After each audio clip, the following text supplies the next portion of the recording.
पहले तो सर आपका धन्यवाद कि आपने यूनियन बजट 2025-26 पर आम आदमी पार्टी की ओर से मुझे बात रखने का मौका दिया। सर, इस बजट को सरकार ने मिडिल क्लास का बजट कहकर बताया और कहा कि ये मिडिल क्लास की सारी समस्याओं का हल है इस बजट में। तो सबसे पहले सर मैं मिडिल क्लास की चर्चा करना चाहूँगा, उसके बाद अपने भाषण के अन्य भागों पे जाता जाऊँगा। सर, पहली बात तो यह है कि सरकारें मिडिल क्लास को एक आत्मा रहित कंकाल समझती हैं जिसकी हड्डियों पे चढ़ के $5 ट्रिलियन इकोनॉमी बनाना चाहती हैं। सर, इस देश का मिडिल क्लास कमर तोड़ मेहनत करता है, लेकिन इस मेहनत के बावजूद मिडिल क्लास गरीब हो रहा है, अमीर नहीं हो रहा। गरीबों के लिए तो अक्सर सब्सिडीज और स्कीम्स लाई जाती हैं जो कि लानी भी चाहिए। अमीरों के लिए production linked incentives, rebate, tax incentives, न जाने क्या क्या लाया जाता है, लेकिन इस देश के मिडिल क्लास को कुछ हासिल नहीं होता। ऐसा लगता है कि सरकारें समझती हैं कि देश के मिडिल क्लास के ना सपने हैं ना अरमान है, लेकिन वो सोने का अंडा देने वाली वो मुर्गी है जिसकी गर्दन जब चाहे मरोड़ के टैक्स वसूल लिया जाए। इसी के चलते सर मैं कहना चाहता हूं कि इस देश में मांग यानी कि डिमांड इसलिए गिर रही है क्योंकि इस देश का मिडिल क्लास सिकुड़ रहा है। तमाम आंकड़े एफएमसीजी सेक्टर से लेके गाड़ी बेचने वाले कंपनियों की सेल्स के आप उठाकर देखेंगे तो वो आपको यही बताएंगे कि इस देश का मिडिल क्लास खर्च नहीं कर रहा, और खर्च इसलिए नहीं कर रहा क्योंकि उसकी जेब में आमदनी ही नहीं है। मिडिल क्लास खाली सेंसस के लिए नहीं है सर, उसके भी अपने अरमान हैं, उसके अपने सपने हैं। 1989 में यूनाइटेड स्टेट्स ऑफ अमेरिका में एक पिक्चर बनी थी जिसका नाम था Honey I shrunk the kids. मुझे लगता है भारत देश में वर्ष 2025 में पिक्चर बननी चाहिए honey I shrunk India's middle class. Sir, मैं आपको साफ तौर पे बताना चाहता हूं कि मिडिल क्लास टैक्स उससे वसूला जाता है जैसे उससे किसी अधिकार से हम टैक्स ले रहे हैं और सुविधा उसको एहसान मुताबिक दी जाती है। सर, नेस्ले इंडिया के अभी आंकड़े आए जो इस देश की सबसे बड़ी एफएमसीजी कंपनियों में आता है। उस आंकड़ों में यह पता लगा कि 8 वित्तीय वर्षों में इस वर्ष सबसे कम ग्रोथ उन्होंने दर्ज कराई। और जब नेस्ले इंडिया के चेयरमैन से यह बात पूछी गई कि क्यों आप अपनी लोएस्ट ग्रोथ पर आ गए, तो नेस्ले इंडिया के चेयरमैन ने कहा कि भारत का मिडिल क्लास खरीद नहीं रहा, भारत का मिडिल क्लास सिकुड़ रहा है। मैं महंगी गाड़ी और महंगे मकानों की बात नहीं कर रहा सर, लेकिन सस्ती गाड़ी और सस्ते मकान जो मिडिल क्लास खरीदता है उनकी डिमांड घटती जा रही है, उसकी प्रोडक्शन घटती जा रही है, जिसका सीधा इंपैक्ट हमारी इकोनॉमी पर है। काफी चर्चा हुई सर सरकार द्वारा कि हम मिडिल क्लास के लिए 12 लाख की टैक्स रियायत लेकर आए।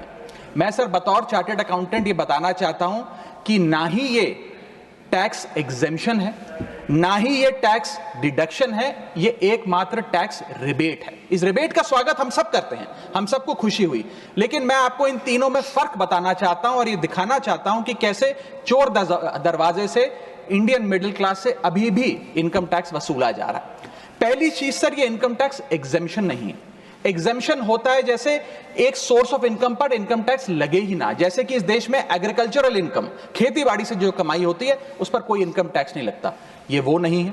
ये टैक्स डिडक्शन भी नहीं है। टैक्स डिडक्शन होता है कि फर्ज करिए आपने साल में 15 लाख रुपए कमाए, इनकम टैक्स डिडक्शन आपको 12 लाख रुपए की मिली, तो 15 घटा 12 3 लाख पर आपको इनकम टैक्स देना पड़ेगा। ये टैक्स डिडक्शन भी नहीं है, ये टैक्स रिबेट है।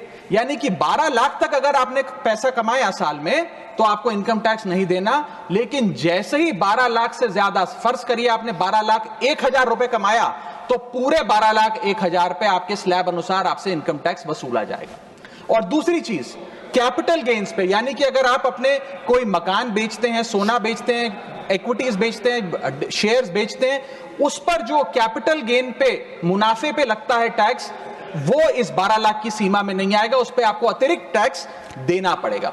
सर, लेकिन इस 12 लाख की रियायत से कितने लोगों को भारत देश में फायदा हुआ, यह भी समझने की आवश्यकता है। हम 140 करोड़ की आबादी वाले देश में रहते हैं जिसमें मात्र 8 करोड़ लोग इनकम टैक्स की रिटर्न भरते हैं, और इन 8 करोड़ लोगों में से मात्र 3 करोड़ लोग इनकम टैक्स भी भरते हैं। यानी कि 8 करोड़ लोग इनकम टैक्स की रिटर्न भरते हैं, 5 करोड़ लोग जीरो इनकम दिखा के अपनी इनकम टैक्स की रिटर्न भरते हैं, जीरो टैक्सेबल इनकम, और उनसे कोई इनकम टैक्स नहीं वसूलती, लेकिन जो बाकी 3 करोड़ बचे मात्र वो ही इनकम टैक्स भरते हैं। तो किन लोगों का फायदा हो रहा है ये भी समझने की आवश्यकता है। और इसका मुकाबला आप करिए सर, सीएमआई का डेटा बताता है कि इस देश में कंजम्पशन के आधार पे 43 करोड़ इंडियन, 43 करोड़ भारतीय भारत की मिडिल क्लास में आते हैं। 43 करोड़ में से मात्र 2 से 3 करोड़ लोगों को ही इसका फायदा होने जा रहा है। उसका हम स्वागत करते हैं, लेकिन बाकियों के लिए क्या? वित्त मंत्री जी ने यह फैसला जब सुनाया तो कहा कि इससे भारत की कंजम्पशन बढ़ेगी, खपत बढ़ेगी और इकोनॉमी का चक्का, इकोनॉमी का पहिया चलने लग जाएगा। मैं आपको बताना चाहता हूं और इस सदन में भविष्यवाणी करता हूं सर कि इस टैक्स रियायत से इस देश की कंजम्पशन नहीं बढ़ने वाली। अगर आप वास्तव में इस देश की खपत यानी कि कंजम्पशन बढ़ाना चाहते हैं तो आपको इनकम टैक्स के साथ साथ जीएसटी नाम का टैक्स कम करना पड़ेगा, क्योंकि जीएसटी वो टैक्स है जो इस देश का अमीर से अमीर आदमी और गरीब से गरीब आदमी भी देता है। जब गरीब आदमी अपने घर में चूल्हा जलाने के लिए माचिस खरीदता है तो उस पर भी जीएसटी देता है, और अमीर आदमी जब सफर करने के लिए मर्सिडीज और बीएमडब्ल्यू खरीदता है उस पर भी जीएसटी देता है। जीएसटी वो लोग भी देते हैं जो इनकम टैक्स नहीं भरते, जीएसटी वो लोग भी देते हैं जिनको सरकार, उन 80 करोड़ भारतीयों को जिनको फ्री राशन देती है, जीएसटी उनसे भी वसूला जाता है। तो सही मायने में अगर आप भारत में खपत यानी कि कंजम्पशन को बढ़ाना चाहते हैं, इकोनॉमी रिवाइव करना चाहते हैं, तो आपको जीएसटी कम करना पड़ेगा और जीएसटी स्ट्रीमलाइन करना पड़ेगा। सर, मिडिल क्लास इस देश का सबसे देशभक्त क्लास है जो सबसे ज्यादा टैक्स देता है। और सर, जब नौकरी से लौटता हुआ साधारण पैंट शर्ट पहने मिडिल क्लास का आदमी मेट्रो की लाइन में खड़ा होता है तो उसे यह चिंता नहीं होती कि घर जाकर कौन सी पिक्चर देखूंगा या कौन सा पकवान खाऊंगा। उसे यह चिंता होती है कि मैं अगले हफ्ते अपने बच्चों की फीस कैसे भरूंगा, बाबूजी का ऑपरेशन कैसे कराऊंगा, या बड़े साल नौकरी कर ली, अब एक स्कूटी खरीद लेता हूं, लेकिन जब बाजार जाता है तो पता लगता है वो स्कूटी जो 4 लाख की जो 40,000 की मिलती थी वो अब 1 लाख रुपए की मिलने लगी, या वो ऑल्टो गाड़ी जो 3-3.5 लाख की मिलती थी अब 10 लाख रुपए की मिलने लगी। ये सच्चाई है सर, और इसलिए है क्योंकि सर सैलरी बढ़ती नहीं, बचत होती नहीं, सिर्फ और सिर्फ महंगाई बढ़ती है। और सर, मैं ये भी आपको बताना चाहूंगा, रिपोर्ट्स बताती है, इकोनॉमिक सर्वे ऑफ इंडिया बताता है कि सैलरी औसतन मात्र 3% बढ़ी है पिछले वित्तीय वर्ष में, जबकि food inflation 10%, health care inflation 15% और कंज्यूमर प्राइस इन्फ्लेशन और न जाने कितनी इन्फ्लेशन तो इनसे कहीं ज्यादा ऊपर आंकड़ों पर आज मंडरा रही है, लेकिन उसके मुकाबले सैलरी मात्र 3% बढ़ी। सर, देश का मिडिल क्लास एक बहुत बड़े डेट ट्रैप में भी फंसने जा रहा है। मैं ये भी भविष्यवाणी आज करना चाहूंगा, क्योंकि भारत का household debt to GDP ratio आज 40% पे खड़ा हो गया। सरल भाषा में बताऊं तो भारत के मिडिल क्लास परिवार आज रोजमर्रा के जीवन के लिए, अपने डेली एक्सपेंसेस के लिए लोन लेने पर मजबूर हो गए हैं, चाहे वो पर्सनल लोन हो, चाहे वो क्रेडिट कार्ड के जरिए हो, या चाहे वो अन्य प्रकार से फाइनेंशियल इंस्टीट्यूशन से ब्याज पर पैसा लेना हो। यानी कि जो सैलरी 1 तारीख को आती है वो पहले ही आपके रोजमर्रा के जीवन में जो आपने खर्चा करने के लिए ब्याज पर पैसा लिया हुआ है उसके भुगतान में लग जाती है, और इंडिया का मिडिल क्लास एक डेट ट्रैप में फंसता जा रहा है। ये लोन कोई मकान बनाने के लिए या दफ्तर खरीदने के लिए या एसेट क्रिएशन के लिए नहीं है, ये day to day expenses meet करने के लिए, जो भारत के मिडिल क्लास को एक डेट ट्रैप में खड़ा करता जा रहा है।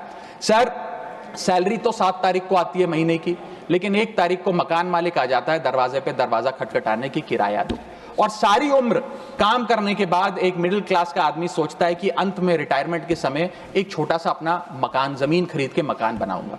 जमीन खरीद के मकान बनाना तो छोड़िए सर, आज रियल एस्टेट के प्राइसेस, आपकी अर्निंग्स, मिडिल क्लास की अर्निंग्स के मुकाबले इतने ज्यादा हैं कि रिटायरमेंट 2-3 जन्म काम करने के बाद, रिटायरमेंट लेने के बाद भी शायद वो 2 BHK अपार्टमेंट भी नहीं खरीद पाएगा। इसीलिए मिडिल क्लास आज सरकार को वो गाना सुनाना चाहता है कि सारी उम्र हम मर मर के जी लिए, एक पल तो अब हमें जीने दो। सच्चाई यह है सर कि मिडिल क्लास के घरों में जब कभी शादी का कार्ड आता है तो चिंता हो जाती है कि सगन में कितना पैसा देना पड़ेगा, और साथ ही साथ नया सूट सिलवाना पड़ेगा, ट्रेन का खर्चा हो जाएगा, एटसेट्रा।